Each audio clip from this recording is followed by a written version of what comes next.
Hello, welcome to the Learner Tree Book Club's regular monthly meeting from 2 to 3:30 p.m. First Saturdays of every month we read together for 1 hour and a half.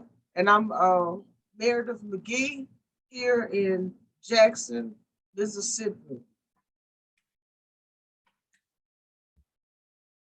Rest of you all. I am Mary Yusuf and I'm in fourth grade. I am Sasha and I am in first grade.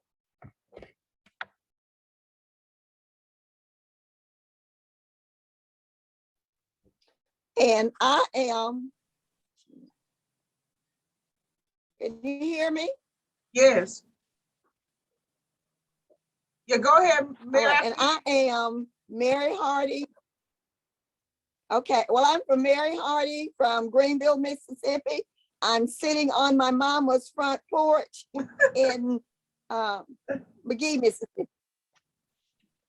Very good. It's always a pleasure to read with you guys. Mary Ann, are you and your sister gonna read first? Yep. Okay. You can hold it up and tell us what you're reading. I am reading Good Night Stories for Rebel Girls. Rebel Girls, oh my God. That's a big book. This is the biggest book I've seen you read. Let me see the side of it in the spine. The spine.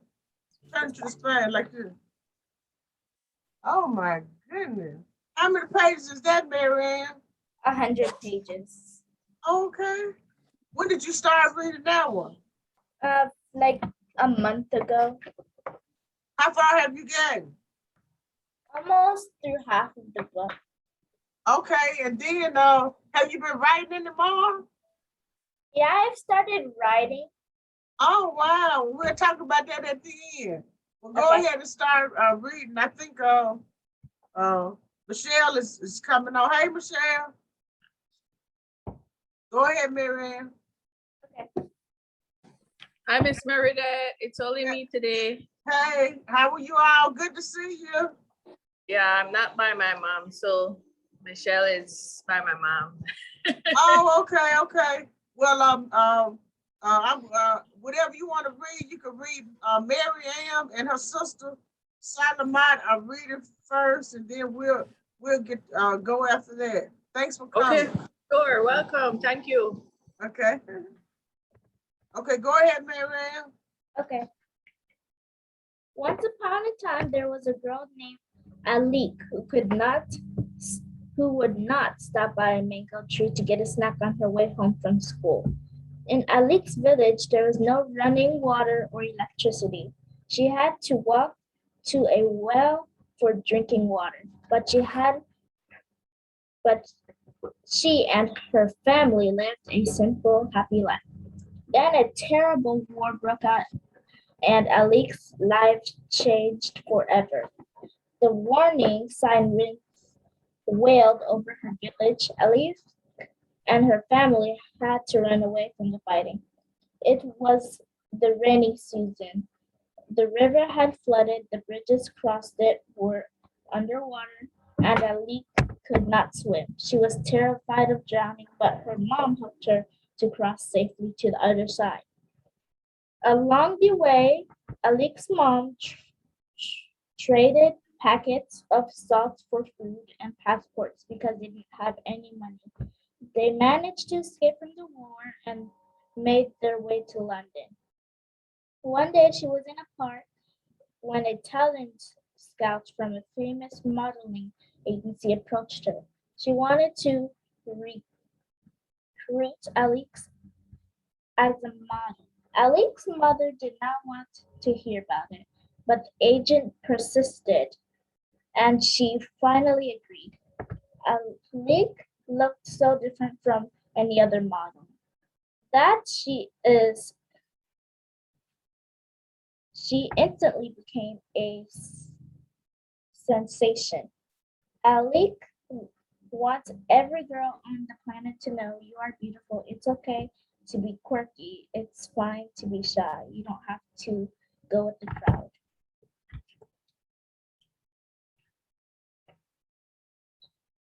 Where is this movie set at? What do you say? Where is this book set at? Where's the setting of this book? The setting in a village, um, in like a kind of village. I don't know what kind of village though. Okay.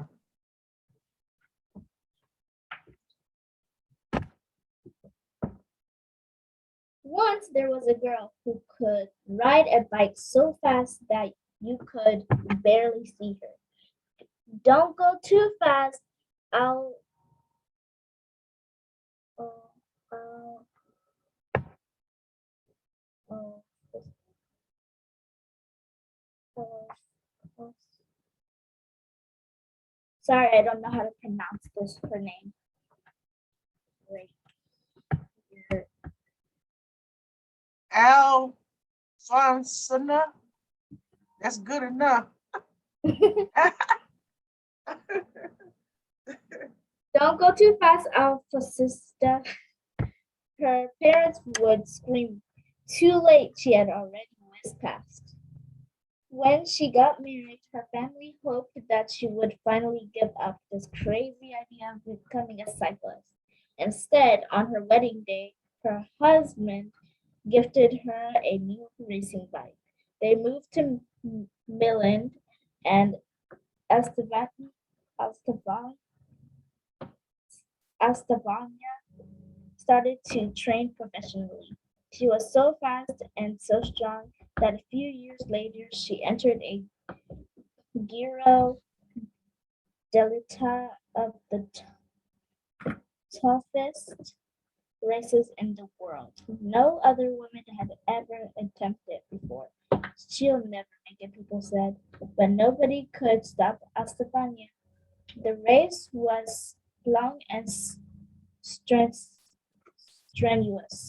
with 21-day-long stages along some of the steepest mountain roads in Europe. Of the 90 cyclists who started out, only 30 crossed the finish line. Stefania was one of them. She was greeted as a hero. The next year, she was buried from competing. Giro d'Italia is a man race, the officials declared, but that didn't stop her either. She raced all the same and she set a speed record that stood for 26 years.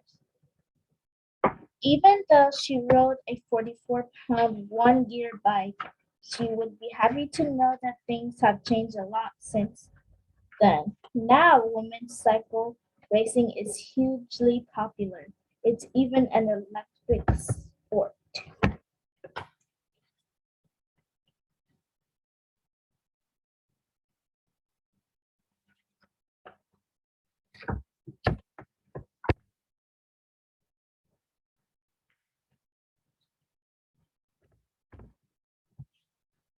Once upon a time, there was a blind girl who became a great ballerina.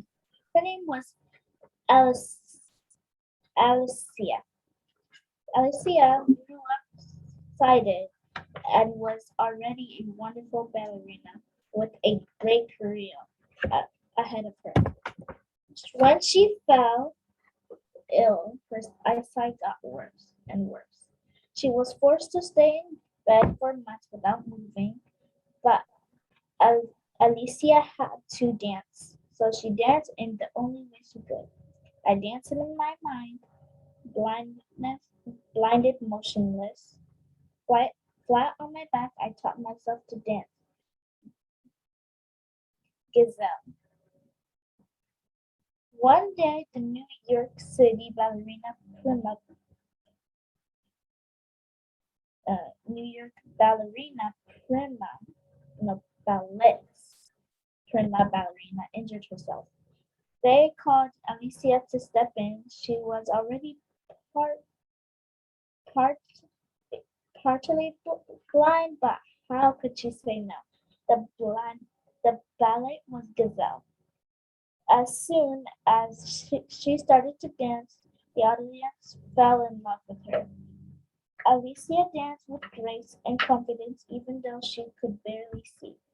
She trained her partners to be exactly where she needed them at just the right time.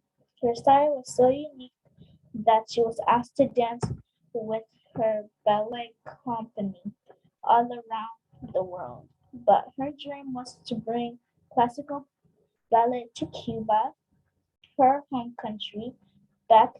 From her travels, she started to teach classical ballet Cuban dancers. She found, founded the Alicia Al- Alancia Ballet Company, which later became the Ballet Nas- Nacional de Cuba. Okay, so she's in Cuba, and so give us a summary of what you've read so far. Okay, it's basically about these women that achieved or worked hard to get something they're really good at, or they taught some really good life lessons that you should follow. What kind of lessons? Like it's a for example, Alik taught us that everybody can be beautiful, and Estefania taught us that whatever you believe in, or like if anybody tries to pull you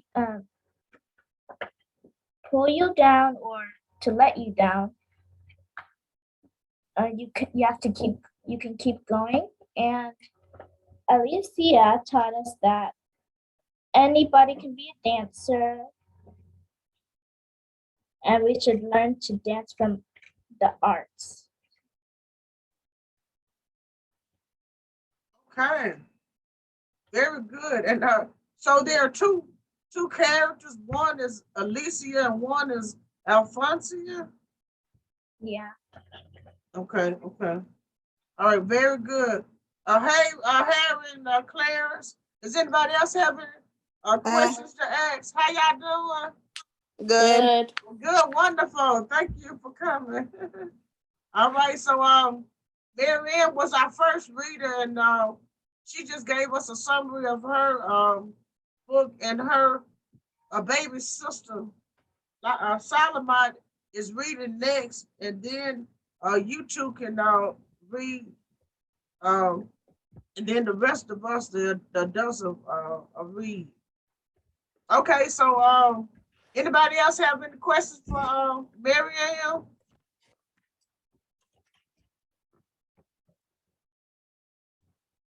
Okay, so Solomon, what you reading today?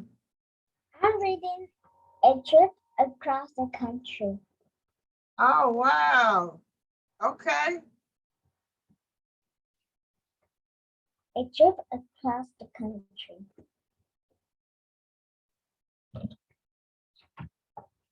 Look at our family. We are going on a trip. Look at the desert. Look at the mountains.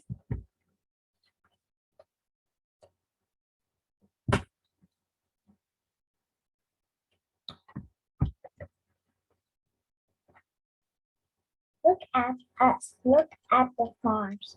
Look at the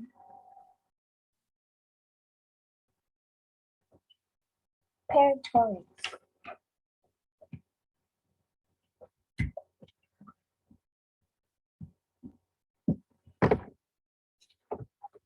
Look at us. Look at the lake. Look at the mountains.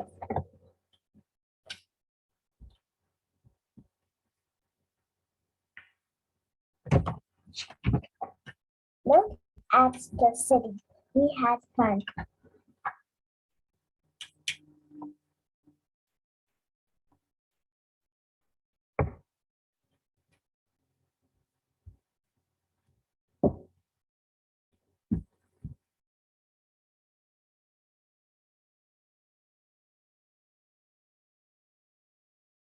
Oh, you finished Solomon.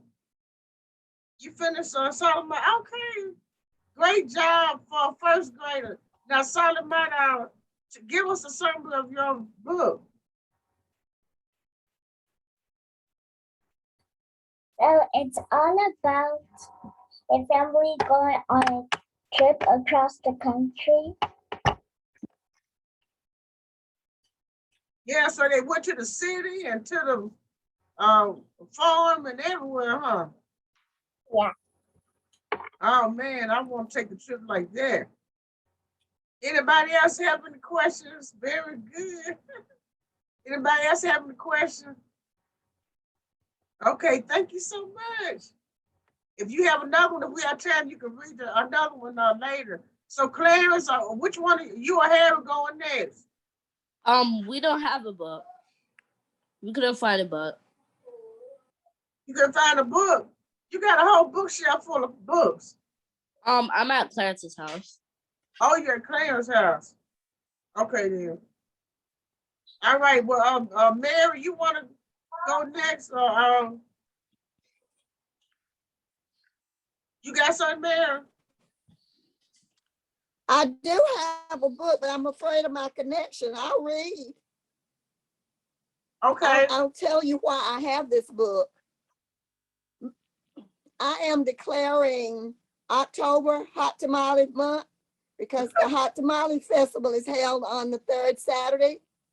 So I'm going to, on my Moments with Mary this month, I'm going to spotlight hot tamales. And the first person I want to spotlight is my friend's mother, who made hot tamales, and she made the best hot tamales in the world. The taste of her hot tamales are different from the taste of other hot tamales. So I called her to ask her to send me for information that I could share. And she told me about this book called Too Many Tamales. So I'm going to share a bit of Too Many Tamales. And I happen to have it in my car because I plan to read it while being chauffeured to McGee. So it's Too Many Tamales by Gary Soto. Okay. I'll read a portion of it. It says, snow drifted through the streets, and now it was dusk. Christmas trees glittered in the windows. Maria moved her nose off the glass and came back to the counter. She was acting grown up now, helping her mother make tamales. Their hands were sticky with masa, that's M-A-S-A. That's very good, her mother said. Maria happily kneaded the masa. She felt grown up wearing her mother's apron. Her mom had even let her wear lipstick and perfume. If only I could wear mom's ring, she thought to herself. Maria's mother had placed her diamond ring on the kitchen counter. Maria loved that ring. She loved how it sparkled like their Christmas tree lights. When her mother left the kitchen to answer the telephone, Maria couldn't help herself. She wiped her hands on the apron and looked back at the door. So what did she do? I'll wear the ring for just a minute, she said to herself. The ring sparkled on her thumb. Maria returned to kneading the masa, her hands pumping up and down. On her thumb, the ring disappeared, then reappeared in the sticky glob of dough. Her mother returned and took the bowl from her. Go get your father for this part, she said. Then the three of them began to spread masa onto corn husk. Maria's father helped by plopping a spoonful of meat in the center and folding the husk. He then placed them in a large bowl on the stove. They made 24 tamales as the windows grew white with delicious smelling curls of steam. Okay. Do I have time to read all? We have time to can just read, tell you what you have happened. time to read some more? Okay, a few hours later, the family came over with arms full of bright presents. Her grandfather, her uncle and aunt, and her cousins, Dolores, Teresa, and Danny. Maria kissed everyone hello. Then she grabbed Dolores by the arm and took her upstairs to play, with the other cousins tagging along after them. They cut out pictures from the newspapers, pictures of toys they were hoping were wrapped and sitting underneath the Christmas tree. As Maria was snipping out a picture of a pearl necklace, a shock spread through her body. The ring, she screamed. Everyone stared at her. What ring? Dolores asked. Without answering, Maria ran to the kitchen. Ring is inside one of the tamales, she thought to herself. It must have come off when I was kneading the masa. Dolores, Teresa, and Danny skidded into the kitchen behind her. Help me, Maria cried. They looked at each other. Danny piped up first. What do you want us to do? Eat them, she said. If you bite something hard, tell me. The four of them started eating. They ripped out the husk and bit into them. The first one was good. The second one, pretty good. But by the third tamale, they were tired of the taste. Keep eating, Maria scolded. Corn husks littered the floor.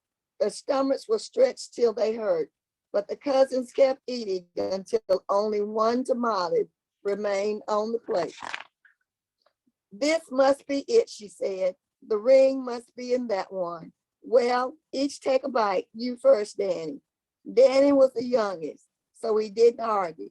He took a bite, nothing. Dolores took a bite, nothing.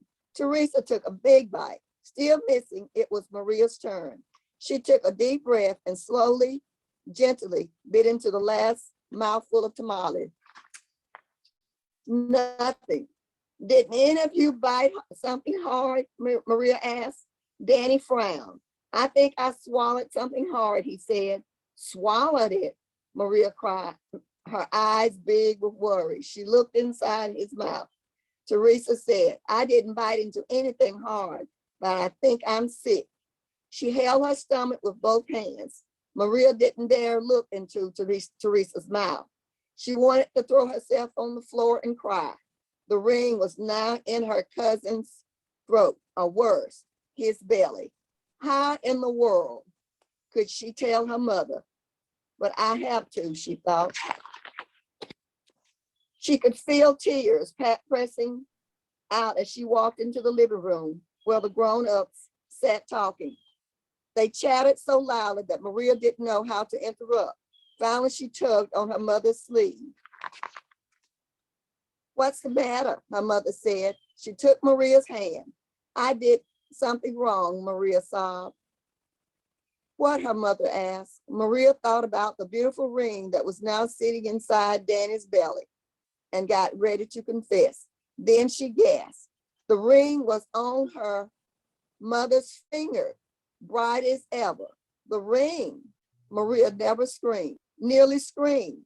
Maria's mother scraped off a flake of dried masa. You were playing with it, she said, smiling gently. I wanted to wear it, Maria said, looking down at the ring. Then she told them all about how they'd eaten the tamales. Her mother moved the ring a little on her finger. It winked a silvery light. Maria looked up and Aunt Rosa winked at her too. Well, it looks like we all have to cook up another batch of tamales, Rosa said cheerfully. Maria held her full stomach as everyone filed into the kitchen jokingly and laughing. At first, she still felt like crying as she needed a great bowl of masa next to Aunt Rosa. As she pumped her hands up and down, a leftover tear fell from the eyelashes into the bowl, and for just a second rested on her finger, sparkled like a jewel. Then Rosa nudged her with her elbow and said, "Hey, Nina, it's not so bad. Everyone knows that the second batch of tamales always tastes better than the first, right?"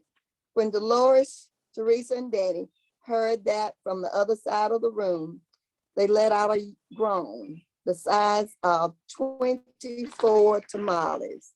Then Maria couldn't help herself. She laughed, and pretty soon everyone was laughing, including her mother. And when Maria put her hands back into the bowl of masa, the leftover tear was gone. And that's Too Many Tamales by Gary Soto. And that's the end.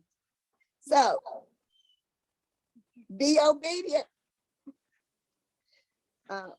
Oh, you gonna give us a In summary? this case, she didn't, because no, I just said that the young lady was being disobedient, and she thought that in her kneading the masa, that the ring came off into the tamales, into the masa, but so happened it did not. But she was afraid that they had eaten or swallowed the ring, but her mother had the ring. So it was a good ending. That was so funny. But They just I think they sat there and stuffed the themselves. essence is that they stuffed themselves thinking that the ring had come off. But it's good to be obedient at all times and be honest at all times. So, so happened it came, she didn't, the ring didn't come off, or if it came off, mother found it before. So. And it shows They didn't eat it. Yeah, that was a good story, but it shows leadership, how everybody followed the leader to get stuff, but it was for a good cause. They were trying to help her solve a problem, to help her find her mother's ring. So that was a good moral part of it. I thought it was a fun story, and I wanted to tell Miriam, she has been writing very Miriam is she wants to be a author, writer one day. And what you just said, Hot Tamales, the character in my first novel that I'm writing is there's a Hot Tamale stand in their community, and they turned it into a soul food restaurant. Anyway, I thought that was very interesting. Okay. Miriam, do you have anybody else have any questions to ask Miss Mary Hardy? I didn't hear what you were saying about the hot tamale, Miss Meredith, because it was breaking up on my end. Okay. Mary, can you give a summary a little louder so Ella, so Michelle can hear what you're saying? I mean, Elsa. Okay. All right. The title of this story is Too Many Tamales, and young lady is helping her mother make tamales, and when her mother left the room, she wanted to help knead the tamales. So when her mother left the room, because her mother had a diamond ring, and she always wanted to wear the ring. So the mother was making the tamales and left her ring on the table. So when she left the room, the young lady decided, the daughter decided she was going to put the ring on and knead the tamales. And she thought she lost it in the masa mix. So they baked the tamales and she didn't have the ring. So she thought that she had the tamales, the ring had been mixed up with the tamales. But in the end, mother had the ring because they ate the first batch. So since they ate the first batch, they had to cook another batch of tamales. Okay, The thank mama you. had the ring on her finger. Yeah. You heard it, Elsie? Yeah, I did. I mean, that's so scary, you know. I know they said they stuffed themselves trying to find that ring. Yeah, but that just shows a lesson how one child has an ideal and everybody follows that ideal, and it might be the worst idea ever, but it just shows how leadership is. That everybody follows the leader, good or bad. Yeah. You have to think about who you're That's right. following. So And so, yeah, that's true. So yes. they all ended up with a stomach ache and no ring. And no ring. So they had to bake another batch of tamales. Okay, so that was a very good story, though. Elsie, do you have something to read?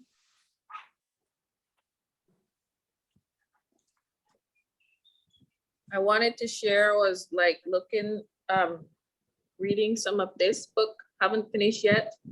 Stones of the River. Okay, where is that one set at? What did you say just now? Well, where's the story of that book set at? Oh, it's set in Germany. Oh yeah. And Yeah. let me see the spine. In the This spine. this Uh-huh. Okay. And how do you pronounce that? Ursula. do you see it? What's that? Okay, Haji or something. Okay. What does that say on the front?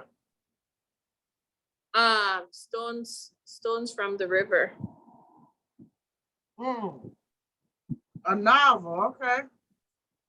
Yeah, it's a book about that happened in Germany. That's what I'm understanding. And it's way back in World War I. And this girl, she was born a dwarf, and her mom passed away. And she thought it was because of her disability, but it wasn't because of her disability. Her mom went mental eventually because of having an affair while her dad was away. So that basically eated her out, you know. But for me, like it's really like you know, a lot right now with what's happening in the world, and a lot of kids are coming out with disabilities, and parents don't know how to cope with them, you know. And especially right now where a lot of the schools are not even open, like here in my country, well, they're about to open, but you don't have to send them back because we are raging with the COVID right now. So it's very hard for parents mentally to be dealing with, do I send them? Do I don't send them? And especially like parents who have kids that are special needs, you know, to be home with them when they need to be out socializing, but then they can't go out socializing because they don't know how to social distance. Some of them can't talk, you know. So I will read a little bit. How much time do I have for reading? Yeah, you can 1 take minute? about 7 minutes. Can I ask you a question before you start? You just I'm curious. You said so none of the children in Belize are going to school Are they going to school virtually? Yeah, well, they had shut down school from last semester. That's before the summer break. They had shut it down early, and some of the school didn't even open back. Like my son goes to private school, so his school got permission to open back. But like Michelle goes to public school and her school didn't get permission to open back because a lot of the public school don't have the finances to set up the different things they need or have everything in place for the kids to social distance. Like some kids go so many days a week, versus every day, because like the public school have so many kids. Some have to go some few days, like Monday, Tuesday, Wednesday, or Thursday, Friday, 1 week, and then they switch. So they were getting paper packages. That's how the public schools, they give them like a packet with like work, because the people from the lower socioeconomic, they don't even have devices or internet or whatever to get their work done. So right now, the government said the schools can open. A lot of the public schools still remain closed. And the other ones who want to open, some of them give you the options. Like for me, they gave me the option, do I want to send him or remain in person or remain online? For me, I am going to remain online because to me, it's too dangerous to send my son back to school and the kids can catch COVID. I don't know how it is where you are, Ms. Meredith, but I think you guys have seen many things happening when they open the school back. Well, yeah, so last year they was sending the packages home, but now they're this year they sending them back to school like in late August, and the COVID numbers are really high. And I was wondering, in America, we get the free vaccinations for adults, and now they're doing like a third one. Did y'all start doing the vaccinations there? Yeah, we have vaccination free for adults. I know they were giving it to age 12 to 18. So yeah, when I see that they approved the Pfizer for the lower ages now, so probably when my son can get that, then I feel I will be feeling better to send him back in the school. But I have seen in America that you guys have opened the schools and then the kids are getting sick. Are children dying over there? Because I don't know. Yes. I can't remember. I saw on the news. I think maybe 6 children have died in my state. I live in Mississippi in the South. Okay, wow. Since I think I might maybe some but anyway, yes, it's really Yeah, scary. my cousin lives in Florida and her kids got sick and at the school. So I believe that it will happen here because many of our businesses are closing down because of the spread. So how will it be different when they open the school? The same parents are going, the kids are carriers, that's so how I feel. Our hospital is raging, they don't even have space to take any people because they're so overwhelmed. So I just think this thing is gonna it's not gonna go well. We believe it's not the right time to open the school for the kids until the numbers go down. I don't know when that will be. I know what you mean.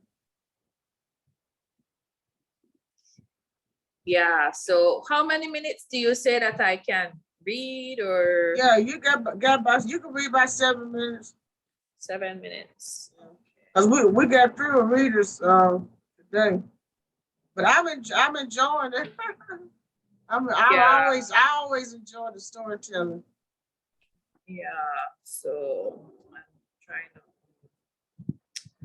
let me start. As a child, Trudy Montag taught everyone knew what went on inside others. That was before she understood the power of being different, the agony of being different, and the sin of ranting against an ineffective God. But before that, for years and years, before that, she prayed to grow. Every night she would fall asleep with the prayer that while she slept, her body would stretch itself, grow to size of that of other girls her age in Bergdorf. Not even the taller ones like Eva Rosen, who would become her best friend in school for a brief time, but into a body with normal length, arms and legs, and with a small, well-shaped head. To help God along, Trudy would hang from door frames by her fingers until they were numb, convinced she could feel her bones lengthening. Many nights she'd tie her mother's silk scarf around her head, one encircling her forehead, the other knotted beneath her chin, to keep her head from expanding. How she prayed, and every morning when her arms were still stubby and her legs wouldn't reach the floor, as she swing from her mattress, she'd tell herself that she hadn't prayed hard enough or that it wasn't her right time yet, and she'd been praying, wishing, believing that anything you prayed for, this had surely would be granted if only you were patient. Patience and obedience, they were almost inseparable, and the training for them began. With the first step you took, you learn about obedience to your parents and all other adults. Then about obedience to your church, your teachers, your government. Acts of disobedience were punished efficiently, swiftly, a slap on your knuckles with a ruler, 3 rosaries, a confinement. As an adult, Trudy would scorn the patient fools who knelt in church waiting. But as a girl, she'd go to mass every Sunday and sing in the choir. During the week, she sometimes slipped into the church on her way home from school, taking comfort in the holy scents of incense as she whispered to her prayers to be painted plaster stain that lined the sides of St. Martin's Church, St. Petrus next to the confessionals. Her eyes, brows perpetually raised in an expression of shock, as if he'd overheard every sin the people of Bordaf had whispered to generations of weary priests. St. Agnes, with her mournful eyes rolled up and her fingers clasped to her bosom, as if rehearsing to withstand countless other attacks on her purity. St. Stephen, with a pile of chocolate-colored rocks hiding his feet except for one pastry toe, his bleeding arms extended as Joe inviting his enemies to hurl ever larger stones at him and ensure his eternal salvation. To all of them, Trudy prayed, and her body grew, but as though her prayers had been twisted in some horrible joke. Her body did not stretch itself upward as she presumed it would, yet had failed to specify in every single prayer, but expanded into a solid width that would eventually make her forearm as massive as those of her emirs who owned the butcher shop, and her jaw as formidable as that of Free Wheeler, who ran the grocery store next door. By then, Trudy had come up against the moment when she knew that praying for something did not make it happen, that it was it, that there was no God magic, that she was as tall as she would ever be, that she would die someday, and that anything that would happen to her until that day of her death would be up to her resolve. She knew all this with a stunning clarity that chilled her to the core. That April Sunday in 1929, in the Broomer's barn, when the circle of boys closed around her, those boys whose... Yes, I'll stop there, Miss Meredith. Okay. All right. So she, you give us a summary. What I take it, she's wanting to be tall, or she is tall. She's a dwarf. So she wants to be tall. Okay. Yeah, Uh-huh. Is she the main character? yeah, she's the main character. So she's telling this tale, you know. And is it based on a true So- story? You said it's, from World War II? Yeah, that's the period. Uh-huh. But I haven't got through yet. Oh, you had got to the end. Oh, wow. I know the novel you had to get to the end. Yeah, I you guess. know, so much going on, Miss Meredith. It's hard to be completing things. I know what you mean. When it comes to book, you just crack some of them open, and then you finish one, and you keep cracking them open. Yeah. Yeah. So, anybody have any questions to ask her about her story?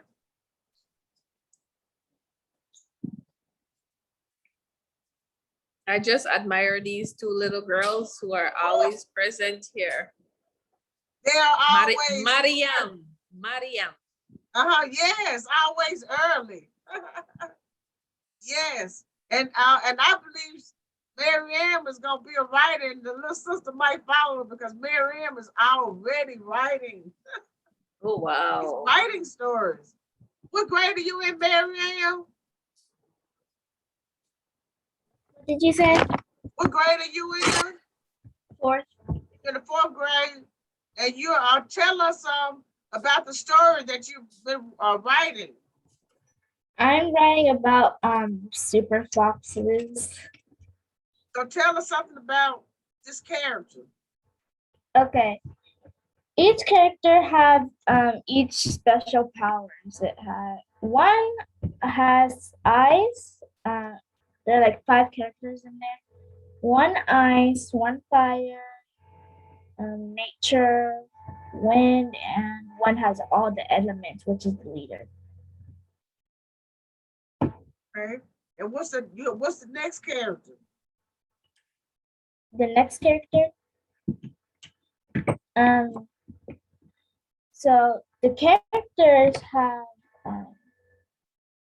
have like this big place that they stay and look out for any things that's going around the city or anything like that. They have like a lookout for that. Oh, very good. Keep writing. I can't wait to see it. And when you get ready, I'm a book publisher. I'll be glad to publish it for you. Okay, so do you want to read a little more of your book, or do you, Charlotte, not have another book to read? We still have a few more minutes. We have 30 more minutes. I can let you out. Yeah, I have a different book. I'll go get it. Okay.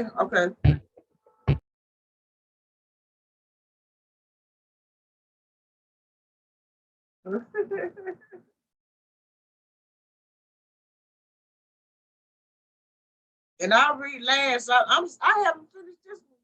I'm still reading this book, Malcolm Little, the boy who grew up to be Malcolm X.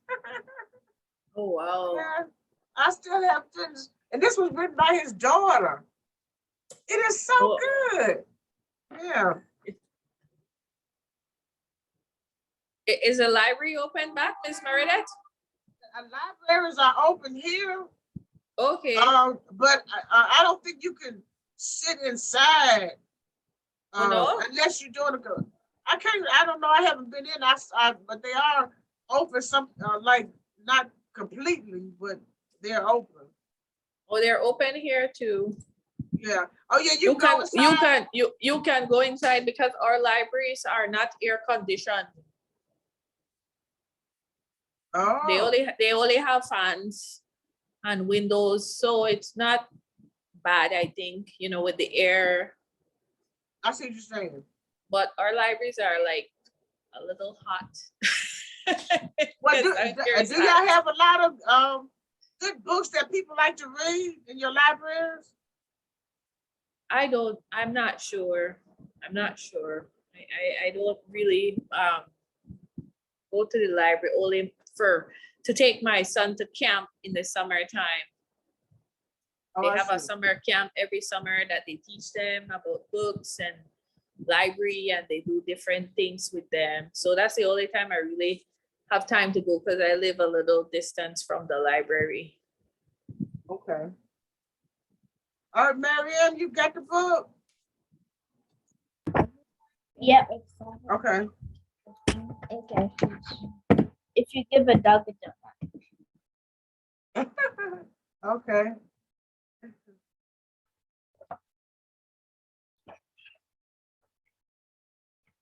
If you give a dog a donut,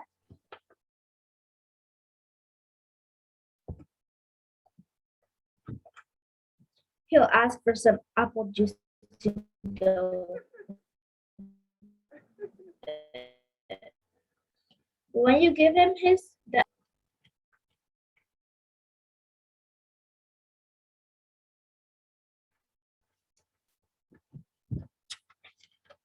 then he'll ask for more. There won't be any left, so he'll want to make his own. He'll go outside to pick apples.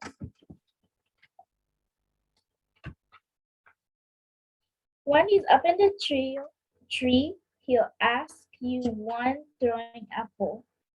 Toss you one throwing apple. Will make him think of basketball. He'll want to play.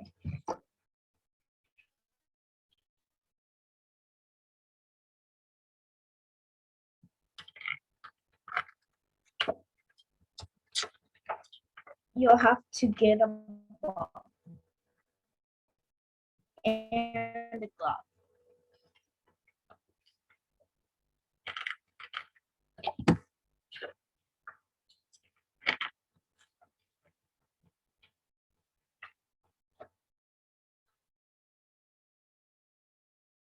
Of course, he'll also need a bat. He'll teach you to pitch.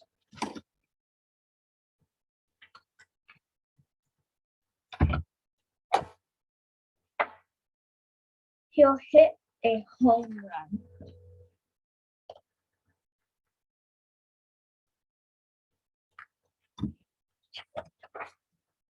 Then he'll do a happy dance to celebrate.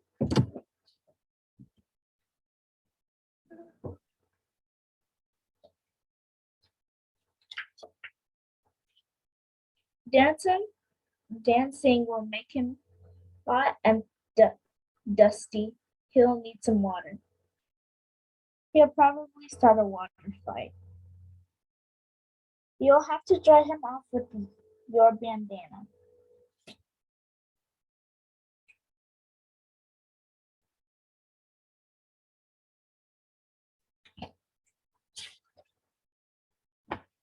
He'll wrap it around his head and pretend that he's a pirate. Then he'll want to go on a treasure hunt.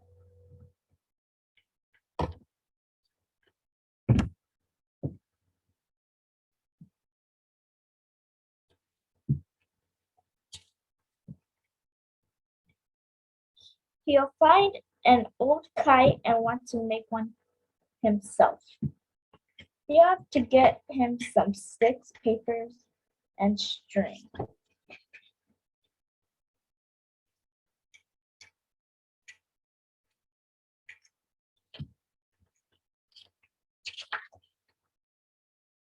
When the kite is finished, he'll want to fly it. It will go higher and higher.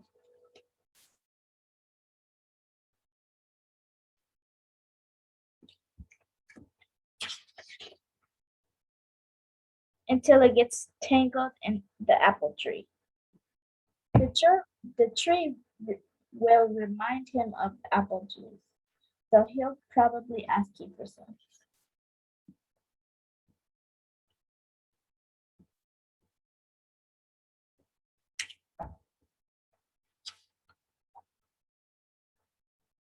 And chances are, if he asks for some apple juice,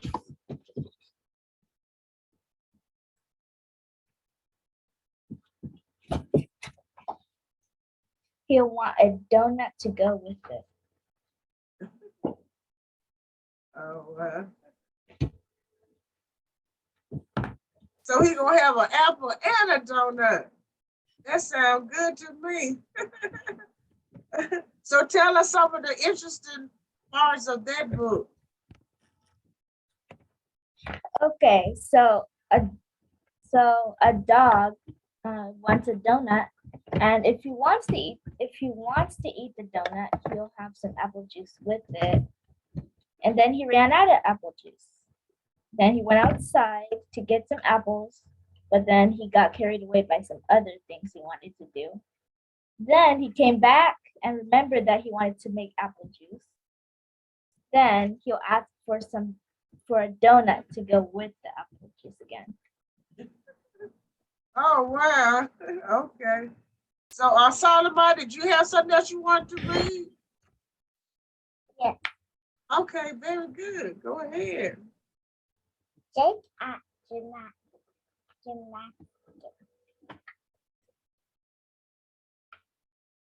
Okay, Jake at gymnastics.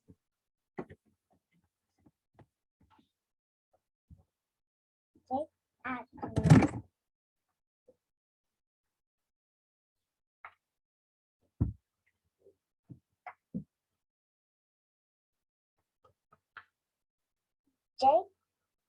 Jake says hello to his friends and his teacher Dave.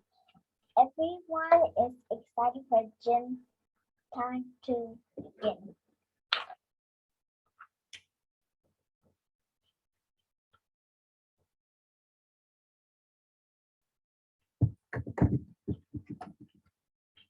First, we do stretch on the mat. Side split. Rotate stretch.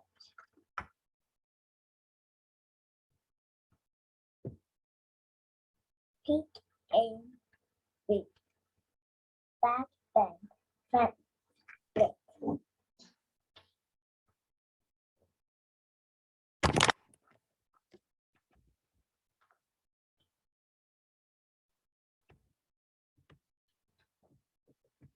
Let's be frogs and hot today, Dave said. Rabbit, rabbit, rabbit.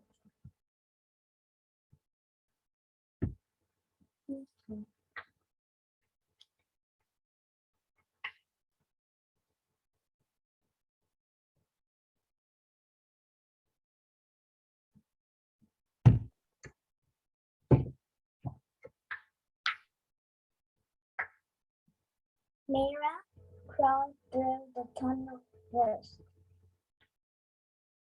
Go, Mira! Everyone follows.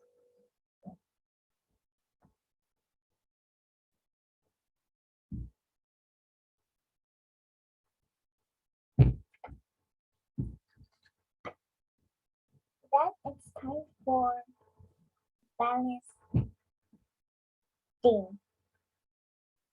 Dave and his assistant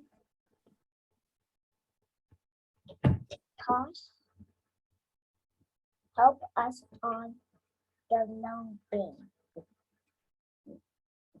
I'm doing it.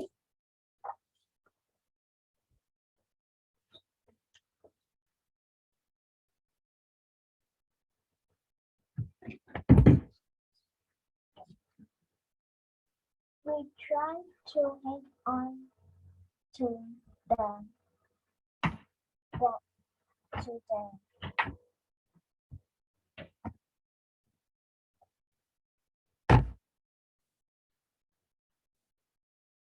bare bar as long as long as we can.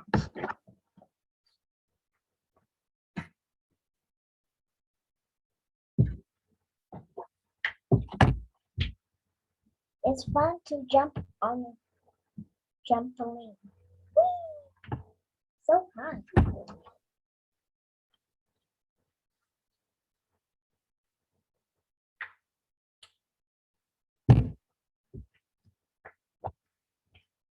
Jack swing high on the rope. Wow.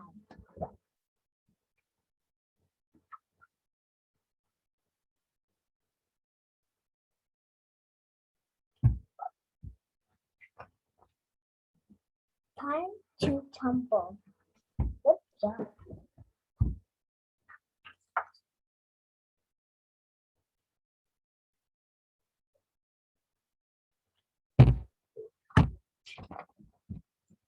We all take turns doing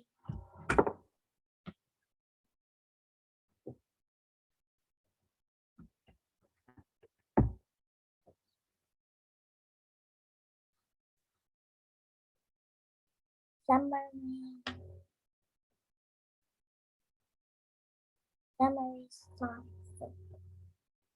Oops.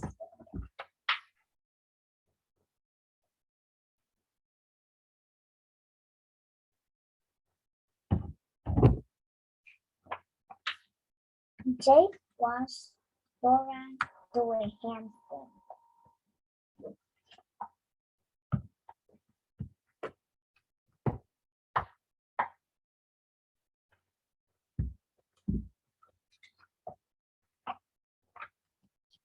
We bounce up and down on the bouncy balls. Look how high I go.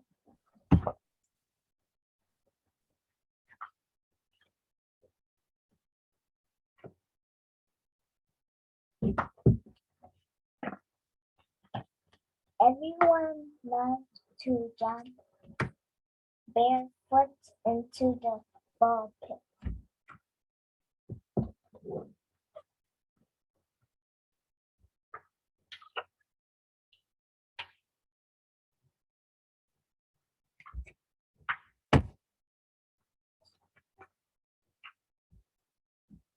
Right before we go home, Dave says, let's be birds. We spread our wings and fly out the door. Tweet. See you next week.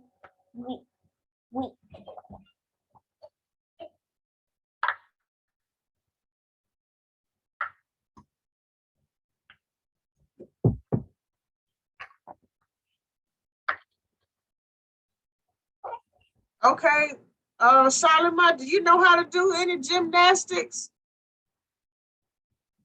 Yeah, You do? What you know how to do?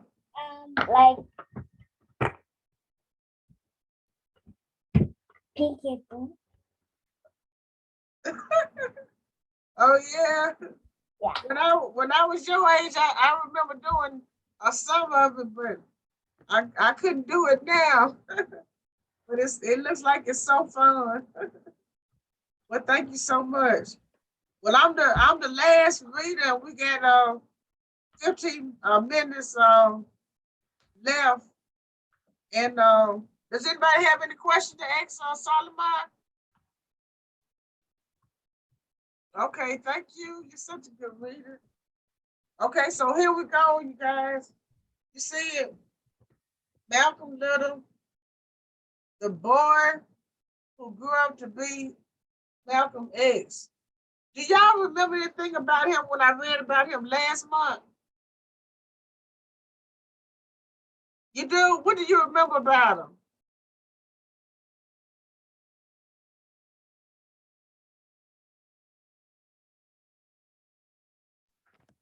I remember um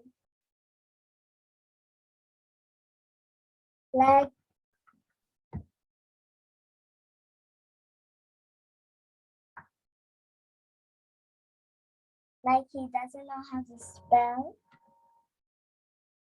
Oh, okay, okay. And his mother's name is Louise? Yeah. Uh-huh. And this is a picture of him and his mother. He has that red hair. Okay. Louise always found the time to instill lessons of good morals and values, even while she was ironing, washing, cooking, and fussing over all 7 of her children. While folding fresh laundry, Louise would always unfold a newspaper from another country for children to read, a window into the world and a way to connect with the rest of humanity, brothers and sisters across the globe. Even though the children went to school, excuse me, she knew the best education would be from home. With one hand, she would tend her linens, and the other hand, she would open a book. Malcolm and his siblings would listen on as she enthusiastically taught them one of the alphabets of the 5 different languages that she spoke fluently. She spoke 5 languages fluently. Malcolm especially loved the sounds of letters in French and hearing the elegant intonation of this sumptuous language. Words that to him always sounded like they were somehow dressed up. But most of all, these lessons in language taught Malcolm that there was a whole world far beyond his nosy chickens and green peas. And here's the next. Y'all see it?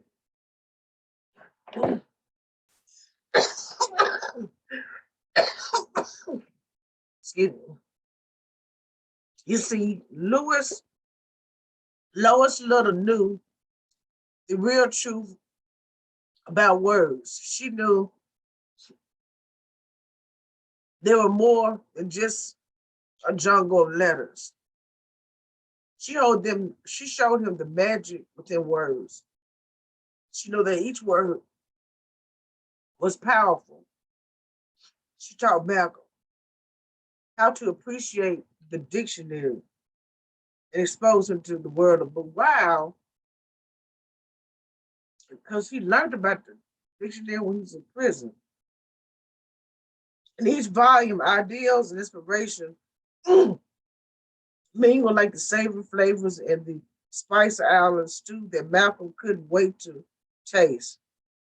Louise knew that words had the power to move people, to make them laugh, cry, feel, and think.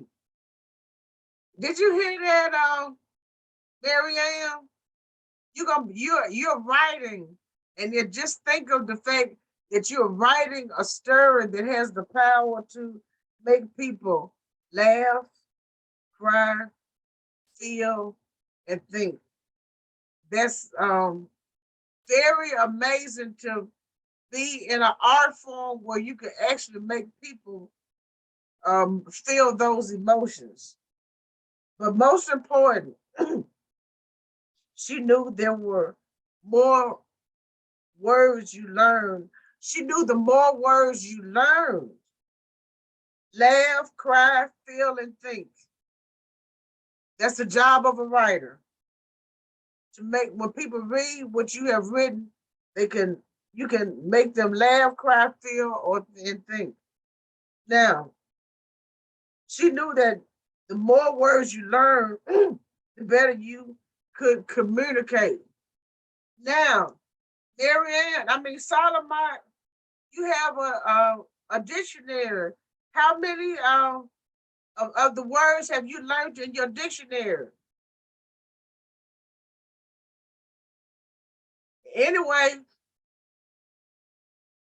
you should learn as many of the words as you can in your dictionary because that's going to make you a more powerful communicator.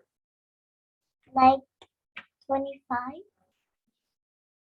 And keep learning them. Keep learning them so that you can improve your ability to communicate.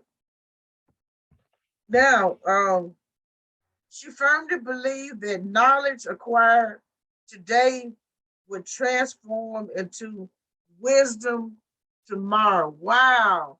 This is what Malcolm Little, who became the famous person, Malcolm X, mother taught him when he was a little boy. I got to read that again. She believed that knowledge acquired today would transform into wisdom tomorrow. Now, this is the next picture, you guys, and it's the last page I'm going to read this time, but I'm going to keep reading this book until I finish. This is the third month I've been reading this book. Okay. On sunny afternoons after school, when the air was still warm from the day and the chores were done, Malcolm loved to go fishing with his friend Big Boy. Have either of you ever gone fishing? Yeah. I've gone, but I'm not that good at it, but I love to eat fish. The two of them would stand over the stream like a pair of kings surveying their empire. They stood quietly, eagerly waiting for their fishing lines to move, for even just a hint of a ripple in the stillness of that glistering water. Sometimes they would stand there for hours, watching the stream as if nothing else mattered. They would scratch their heads and exchange looks that said, what could we possibly be doing wrong? Malcolm and Big Boy knew that if they wanted results, they were going to have to come up with a clever way of catching the fish. What were they not thinking of? Malcolm would scratch his head, squinting through the sunshine, and mule it over with Big Boy, both of them trying to come up with a better way to attract the fish. Okay, so I'm gonna stop there, and then I'll I'll continue next time. So what did you learn from the lessons that Miss Louise was teaching her son in this story about Malcolm Little, the boy who grew up to become the famous man Malcolm X?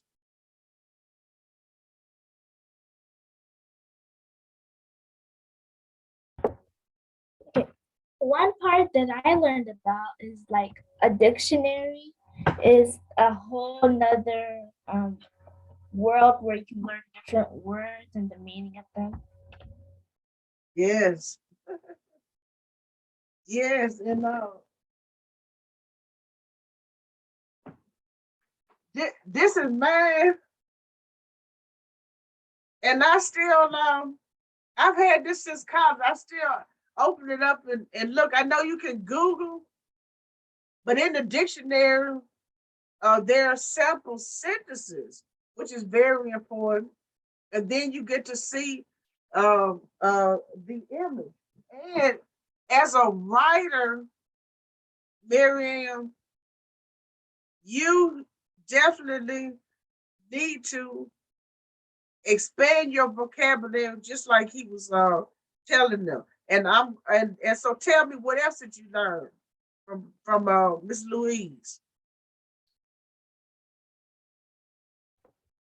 I also learned that the more words you know is like the more words that you can like find out more about, or like different words that mean the same thing but just have a different spelling, but it's the same word.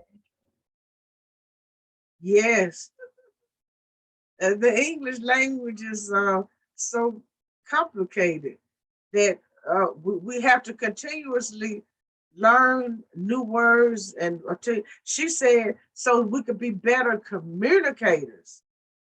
And then last month, you all were telling us that you all speak English and another language, right? What's the language you speak? And then I'll write it in the chat, but here's what it's called. It's called Yoruba. I'll type it. Very good. And so that expands your ability to communicate as well, because you not only can speak English, you also can speak to someone who does not, who speaks more than English. Was there anything else that you learned from Miss Louise?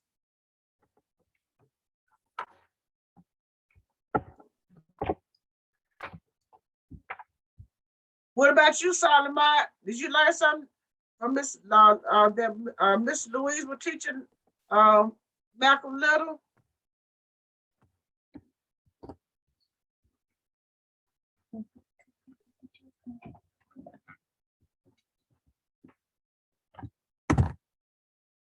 Yeah. So, like,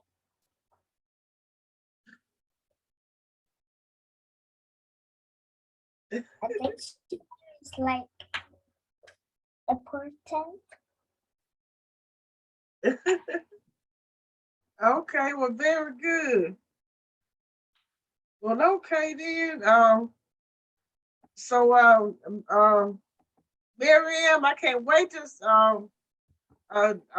you finish your manuscript so you can share with us and everything. And I really enjoy reading with everyone. And happy reading. And we just got to continue to read and continue to use our dictionaries to learn more words so we can be better communicators. Wow.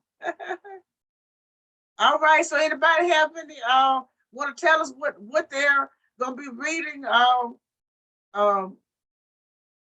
for before next month, before we end the meeting?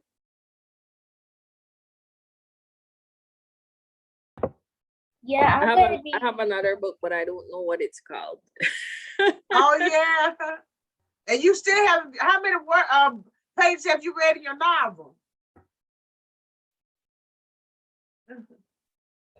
Just a couple of chapters. I have to finish that. Okay, yeah.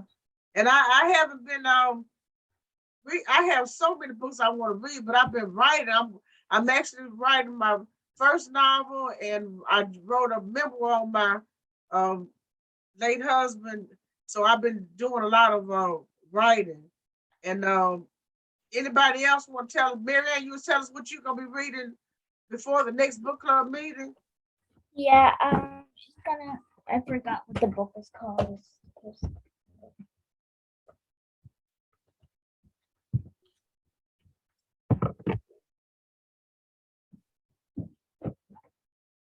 I'll be right back.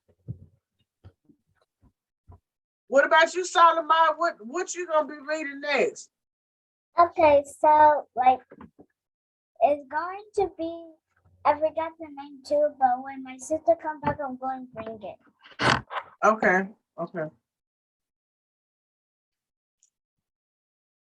And I hope I get to read some of the books I started. I cracked open about 3 books this month. Read a couple of pages of 3 different books.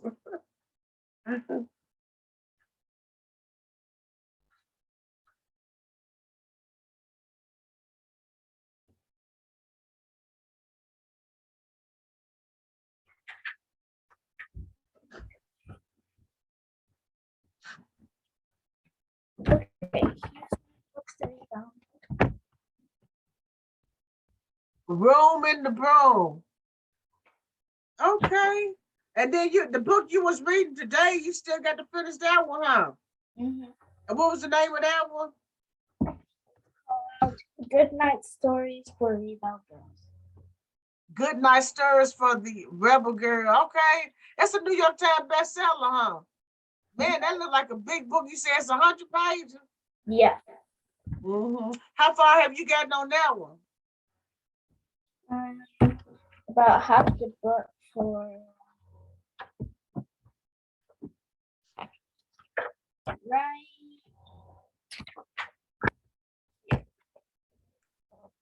I'm still Okay. reading this one. I didn't start it yet. Okay, you about halfway through. Okay. And what you got, Solomon? So I got Lizzie the Snowman. Okay, okay. Yeah. All right then. Well, good to see you guys. Happy reading. And I see you all first Saturday of the month for 1 hour and a half. And I enjoyed everybody's storytelling. And see you guys next time. Thanks for coming. Thank you, Miss Meredith. Stay All right, safe. thank you. Bye, everybody. Bye-bye. Bye. Bye. All right, see y'all later.